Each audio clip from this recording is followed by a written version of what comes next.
संरक्षण का, प्रदूषण का अध्ययन करना शुरू करेंगे तो बहुत सारी गलतियां हम अनजाने में कर जा रहे हैं जो हमारी समझ में नहीं है। हमें नहीं पता कि हमारे इस कदम से प्रकृति और पर्यावरण का नुकसान होगा। पर्यावरण मित्र मिशन अनवरत मुहिम चला रही है। छोटे छोटे बिंदुओं को पकड़कर हम सब अर्थ आवर डे में शामिल होते हैं। निवेदन है कि उस अक्षत कलश का पूजन करें। अर्थ आवर दुनिया में वर्ष का एक दिन है जो अर्थ आवर के नाम से जाना जाता है। करके अवश्य जाइए कि हम सभी के लिए सौभाग्य का पल है कि उस दिन का 1 घंटा अर्थ आवर के नाम से जाना जाता है। अर्थ आवर का मतलब होता है 1 घंटा प्रकृति के लिए। उतने समय में पूरी दुनिया में बिजली से चलने वाली रोशनी बंद कर दी जाती है। उसके पीछे का संकल्प है बिजली को बचाने का।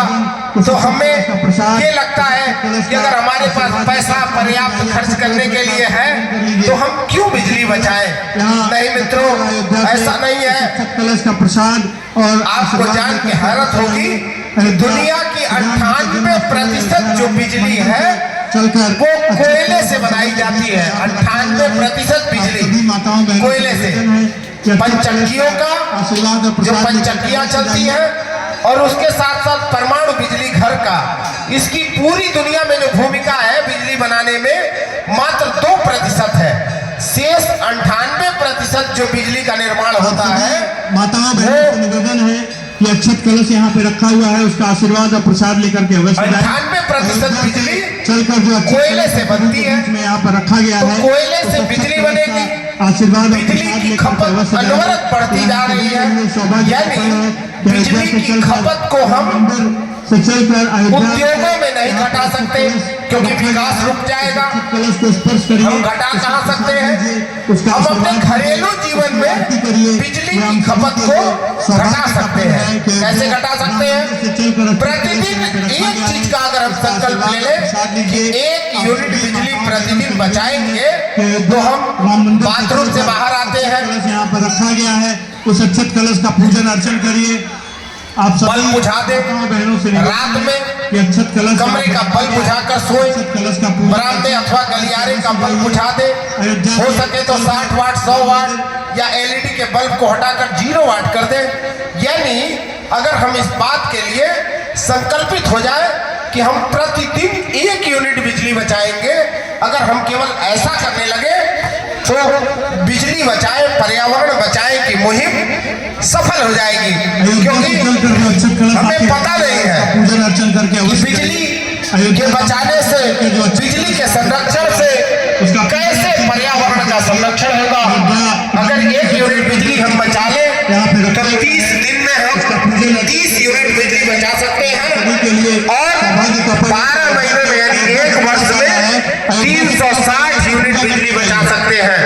अगर हम लोगों जैसे ही एक व्यक्ति बिजली को बचाने की दिशा में काम करने लगा इस सोच के साथ कि अगर हम बिजली बचाएंगे तो पर्यावरण बचाएंगे, प्रकृति बचाएंगे, प्रकृति को संरक्षित करेंगे, तो अगर हम इस बात के लिए संकल्पित हो और एक व्यक्ति 1 वर्ष में 360 यूनिट बिजली बचाने लगे तो एक शहर से करोड़ यूनिट बिजली की बचत होनी शुरू हो जाएगी जो उद्योगों के लिए खपत होगी और उद्योगों के लिए बिजली का पुनः उत्पादन नहीं करना पड़ेगा।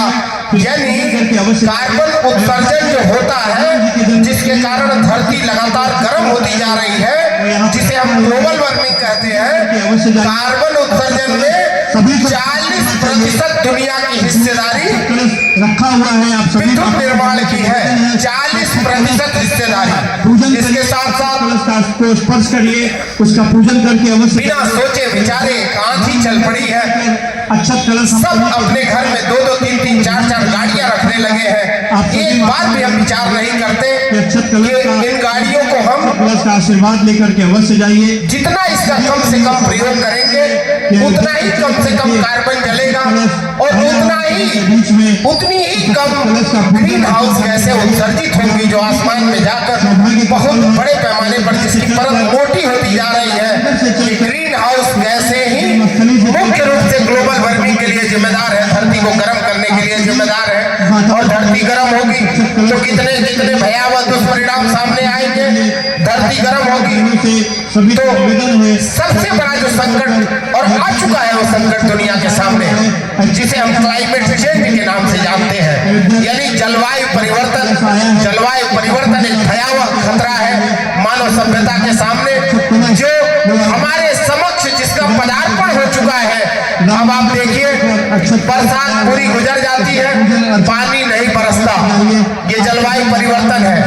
पानी या तो बहुत धीमे बरसेगा या तो बहुत तेज बरसेगा, ये भी जलवायु परिवर्तन है। गर्मी लगातार बढ़ती जा रही है, ये भी जलवायु परिवर्तन है। आप सभी बरसात, जाड़ा, ये सब असंतुलित हो गए, सब इम्बैलेंस हो गए।